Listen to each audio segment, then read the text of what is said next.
Asia কাপে বাংলাদেশের প্রথম ম্যাচ শুধু একটা খেলা নয়, বরং সুপার ফোরে যাওয়ার লড়াইয়ের প্রথম সোপান। প্রতিপক্ষ অপেক্ষাকৃত দুর্বল হলেও এই ম্যাচের গুরুত্ব বিরাট, কারণ এখান থেকেই তৈরি হবে আত্মবিশ্বাস, বাড়বে রান রেট আর নির্ধারিত হবে দলের গতি। লিটন দাসের নেতৃত্বে মাঠে নামছে টাইগাররা তাদের সেরা একাদশ নিয়ে। পেস আক্রমণ, স্পিন কম্বিনেশন আর মিডল অর্ডারের সমীকরণ সব মিলিয়ে কেমন হতে পারে বাংলাদেশের শক্তিশালী একাদশ? চলুন খুঁটিনাটি জেনে নেই বাংলাদেশের প্রথম ম্যাচের সম্ভাব্য একাদশ।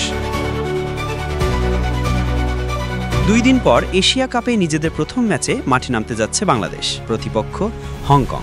তাদের শক্তি তুলনামূলকভাবে কম হলেও ম্যাচটির গুরুত্ব বিরাট, কারণ এই ম্যাচ দিয়েই শুরু হবে টাইগারদের অভিযান।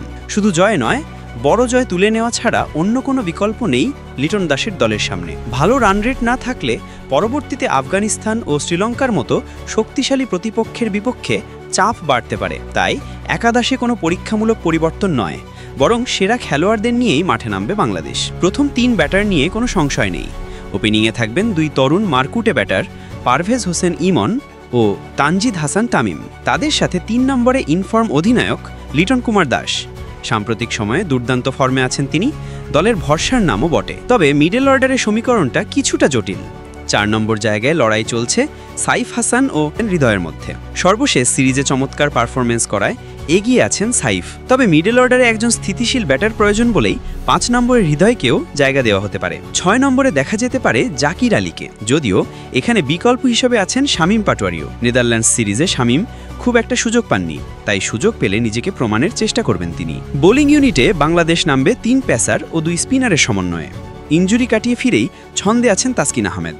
অভিজ্ঞ মুস্তাফিজুর রহমান সবসময়ই বড় ম্যাচে বড় পারফরমেন্সের জন্য পরিচিত, আর তরুণ তানজিম সাকিব বর্তমানে ব্যাট ও বলে দুদিকেই অবদান রাখছেন। তবে বিকল্প হিসেবে স্কোয়াডে থাকবেন শরীফুল ইসলাম ও সাইফুদ্দিন। সুযোগ পেলে তারাও দলে ভারসাম্য আনতে পারবেন। স্পিন বিভাগে এগিয়ে আছেন 2 জন, শেখ মেহেদি হাসান ও রিশাদ হোসেন। সংযুক্ত আরব আমিরাতের মাটিতে শুরুতেই স্পিন ব্যবহার করার জন্য মেহেদি হবেন কার্যকর, আর লেগ স্পিনার রিশাদ দলে আসলেই এনে দেন ভিন্ন মাত্রা। সর্বশেষ ম্যাচে ম্যাচশ্রেষ্ঠ হওয়ায় তার জায়গা প্রায় নিশ্চিত। সব মিলিয়ে বাংলাদেশ দল মাঠে নামতে পারে 6 ব্যাটার, 2 স্পিনার এবং 3 পেসার নিয়ে। এই ভারসাম্যই হংকংয়ের বিপক্ষে নিশ্চিত জয় এনে দেওয়ার মতো শক্তিশালী।